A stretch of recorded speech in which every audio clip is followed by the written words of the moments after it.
Bonjour à tous. Alors là, je vous fais une petite vidéo. Ça n'a pas à voir avec mes derniers sujets. C'est au sujet de prier pour la fin des temps. Voilà. Enfin, je dis petite, mais je sais pas combien de temps elle va durer. En fait, j'espère qu'elle va vraiment être courte. Bon, bref. Ouais, on a eu une discussion avec des amis sur est-ce qu'on peut prier pour la météo et puis pour la fin des temps ou pas. Bon, bien sûr, on peut trouver des versets, hein. Moi, j'en ai trouvé comme prier pour que votre fuite ne soit pas un hiver. Donc là, on est directement sur la fin des temps aussi, hein, quoi qu'il y a eu déjà un accomplissement, hein, à la fin, dans les années 70 et 80 après Jésus-Christ, quand il a fallu fuir Jérusalem. Prier, mais il y a aussi une portée qui sera encore plus loin pour encore les derniers jours, quoi.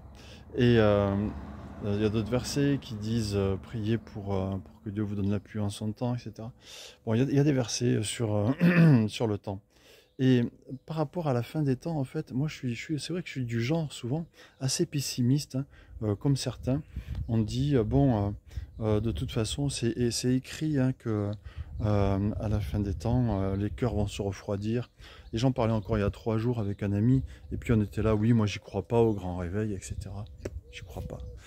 Parce que c'est écrit que les cœurs vont se refroidir, et puis là on voit qu'on est dans les derniers temps, et oui, je crois qu'il peut y avoir un réveil avec un certain nombre de personnes qui vont se tourner vers Jésus, même s'il y en a 10 000, 1 million, ça sera quand même déjà pas mal. Mais en fait, c'est pas la pensée de Dieu. Moi, je crois pas du tout que c'est la pensée de Jésus. Au final, après avoir eu cette discussion hier avec mes amis, et puis aujourd'hui, en y réfléchissant, je me dis, mais attends, David, là, qu'est-ce que tu crois en fait, quoi? Parce que regardez, quand Moïse a été envoyé par papa devant le pharaon, eh bien, 10 chances, il lui a donné 10 chances. Ouais, 10 chances, il lui a donné à Pharaon. Il aurait pu en donner une, deux, trois, maximum. Allez, 3, c'est bon, hein. Allez, on crame tout maintenant, hein. Euh, mais non, il lui a donné 10 chances, en fait, 10 possibilités de revenir en arrière à Pharaon et de laisser partir son peuple. Il en a saisi aucune, mais Dieu a fait tout ce qu'il pouvait, hein. Là, vraiment, il a fait tout ce qu'il pouvait. Et encore, à la dernière chose, à la 10e possibilité, il a encore pas détruit le peuple d'Égypte, hein. Ah non, non. Après, il a détruit l'armée d'Égypte parce que Pharaon continuait à poursuivre son peuple, mais il n'a pas détruit les Égyptiens.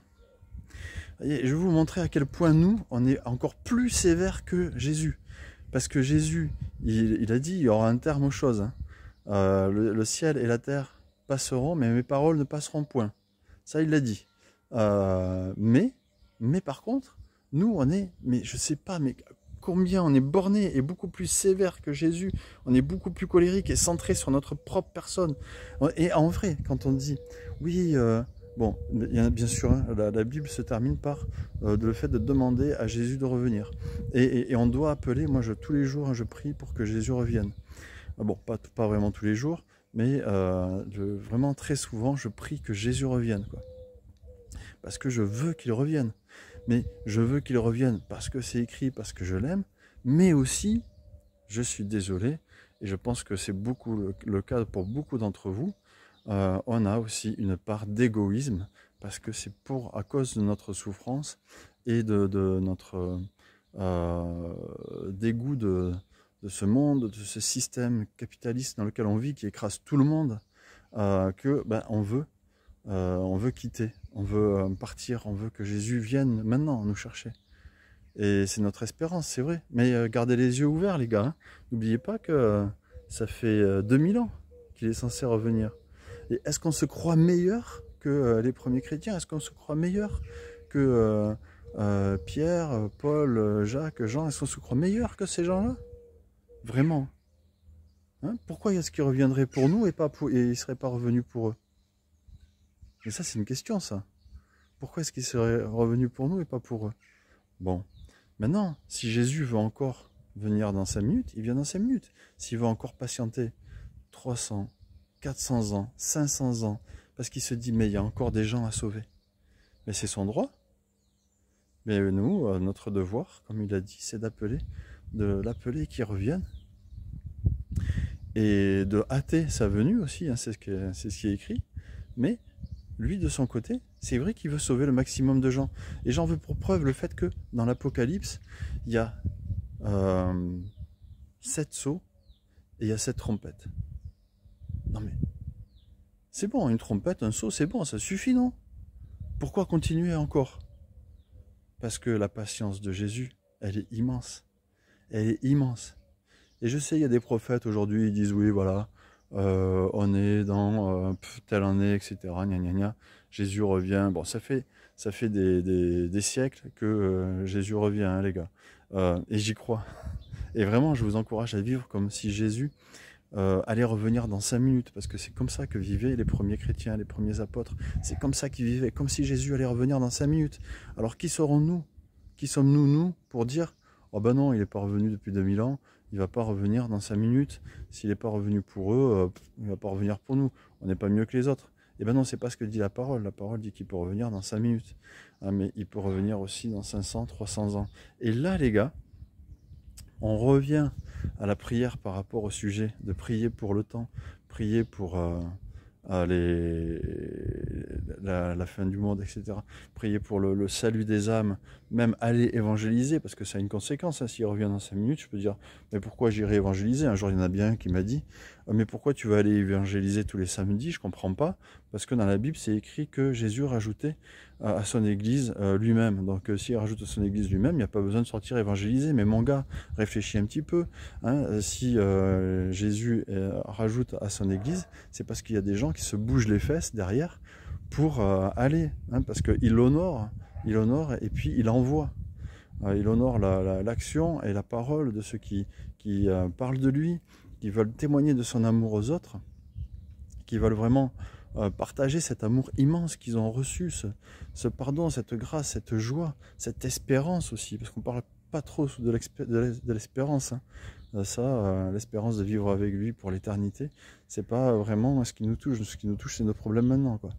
Bon, mais il y a des gens qui se bougent les fesses et Jésus honore. Hein, c'est pour ça qu'il a ajouté à son église. C'est pas, il se roule les pouces. Et là aussi, le fait de peut-être se dire oui, il faut qu'il revienne maintenant, et il va revenir maintenant, et du coup ben, c'est fini, c'est la fin des temps, et ben, ça m'engage à ne rien faire, ça me déresponsabilise du salut des autres.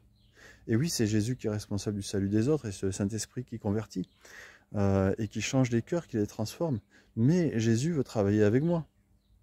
La parabole du semeur, la parabole du bon et du mauvais ouvrier, etc. Je ne vais pas vous les apprendre, hein. Bon.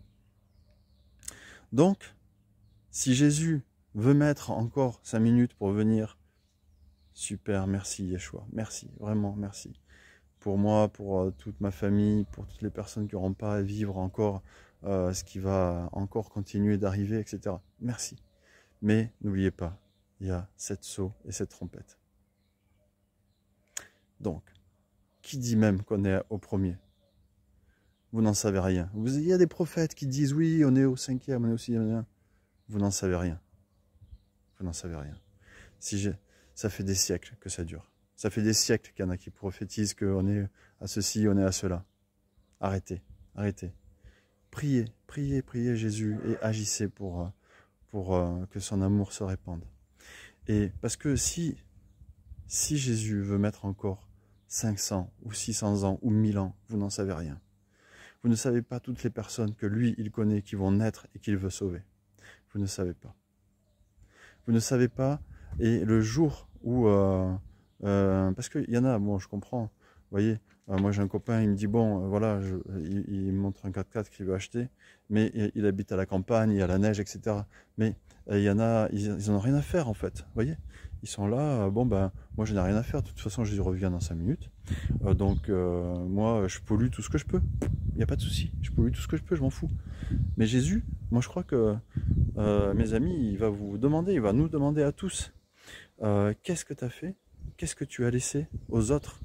Parce que les autres, ils ont encore 500 ans à tirer derrière. Tu vois? Et qu'est-ce que tu leur as laissé, toi? Qu'est-ce que tu as fait pour tes enfants, pour tes petits-enfants? Qu'est-ce que tu as fait? Rien. Parce que tu as été égoïste et centré sur tes petits problèmes. Ben, je crois que Jésus va revenir dans 5 minutes parce que mes problèmes sont trop gros. Mais qui t'es? Qui est-ce que tu es? Oui, tu es une créature merveilleuse et Jésus t'aime. Mais te montre pas le chou. Hein. Jésus résiste aux orgueilleux. Voilà, c'est ce que je voulais vous partager aujourd'hui. Soyez bénis. Et oui, que Jésus revienne dans 5 minutes. Ça serait vraiment cool.